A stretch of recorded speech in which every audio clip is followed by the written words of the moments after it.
If there was an area of data, Rich, and its applications that you would say that has the most room for improvement, what would that be? So of data type, do you mean, or disease area? Really, it's pretty broad. I mean, is there a disease type that you think is ripe, needs to be developed, or is there a data type that doesn't exist or it's too dirty for us to make use of it? Cover both Yeah. if you. Okay, sure. So um, a lot of work on the real world data and evidence side has been on the oncology, um, in the field of oncology for a number of reasons. That's where the earliest real world data that was high enough quality to be submitted to the FDA was available. And clearly, cancer is a high area of new drug development and great suffering. But if you look at where the greatest costs are in the US healthcare system, I'm sure this translates to the world, it's in chronic diseases.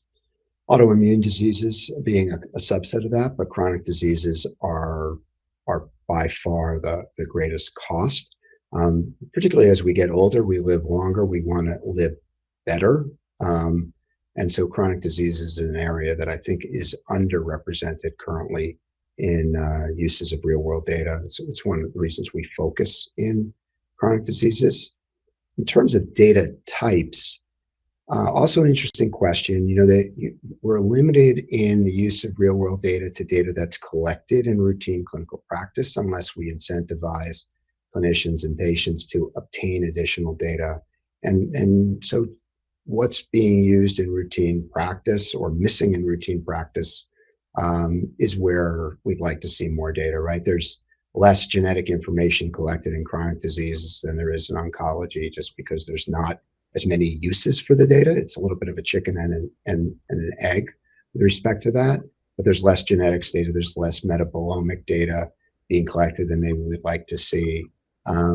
There's a limit on how much imaging we want to do for patients, but wouldn't it be nice to have that data? So we have that also difference between what we'd like to see, but what's really smart to be collecting. So there's limits there. And another area that I think you and I have both talked about in the past is patient-reported outcomes data. Now that is relatively inexpensive to collect. It provides information on a dimension of healthcare that we don't always think about. And as physicians or care providers, we claim to believe, or we believe that we understand what the patient's experiencing, but we know from many, many studies that we do not.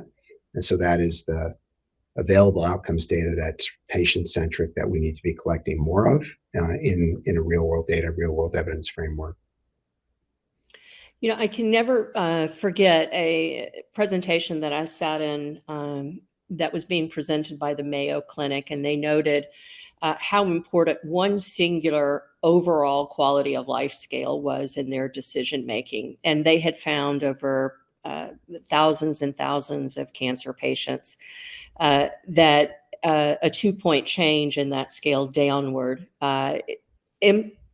instigated an entire care team devoted to that patient's well-being, because it was a trigger for just a fast and quick spiral downward.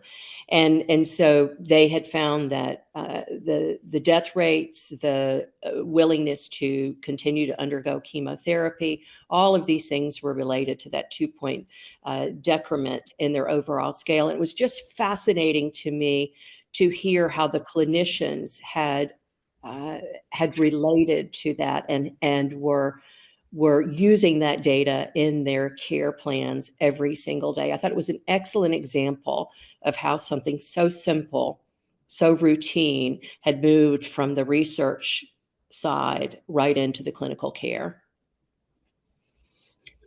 Yeah, I mean, I think that's a great example, and I don't know if you're referring to Ethan Bash's work around heroes in oncology, but there has, my early career was spent in developing PRO measures, and in the last decade, I led a health and human services effort to standardize patient outcomes across and within disease areas. That's called the Outcome Measures Framework, and most of that work is all available on the AHRQ website and publicly available.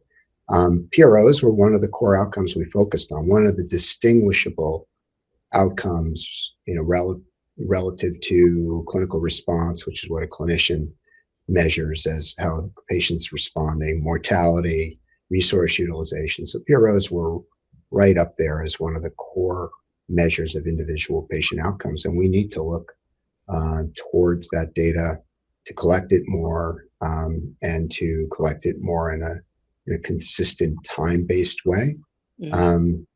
In mental health, we follow about 3 million patients being managed by psychiatrists, and we see a large number of PROs being utilized, although not necessarily on a consistent schedule. You get so much information from the PROs, both for clinical purposes as well as research purposes. So, my hope is that that gets even more standardized and more implemented into routine care over time.